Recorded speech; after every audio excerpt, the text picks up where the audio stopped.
La réforme de l'assurance chômage présentée ce matin par le ministère du Travail a deux évolutions concrètes. Un, elle concerne les indépendants. C'est ces 3 millions de personnes qui n'ont pas de salariés et qui n'ont pas de couverture sociale, en tout cas pas de couverture chômage aujourd'hui en cas de défaillance.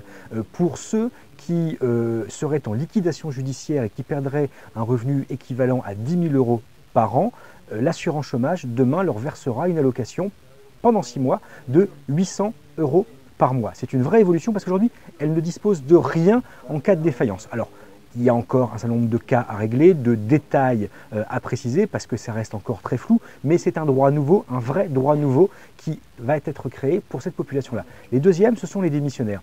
Il faut savoir qu'aujourd'hui, il existe déjà à peu près 70 000 personnes qui démissionnent par an qui ont droit à l'assurance chômage. Demain, avec cette réforme, on va accorder un droit à allocation à 30 000 démissionnaires de plus. Mais pas n'importe quel démissionnaire. Il faudra que ces démissionnaires aient un projet professionnel et deux, qu'ils demandent à en bénéficier tous les 5 ans. Ce projet sera validé par Pôle emploi après avoir été discuté avec un conseiller spécial au sein de l'entreprise. C'est uniquement à ces conditions-là que les démissionnaires pourront bénéficier demain d'une allocation chômage et une allocation chômage comme n'importe quel autre salarié.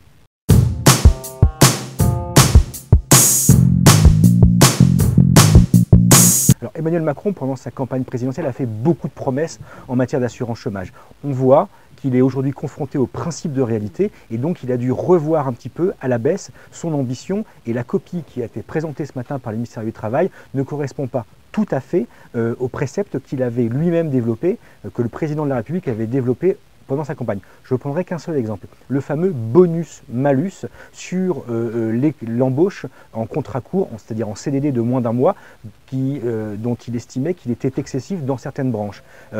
On allait voir ce qu'on allait voir, promis de chez promis, le président de la République, il l'avait même écrit dans son petit livret de campagne, celui qui est la Bible pour tout journaliste qui se respecte, il avait promis de mettre en place ce bonus-malus une fois élu président.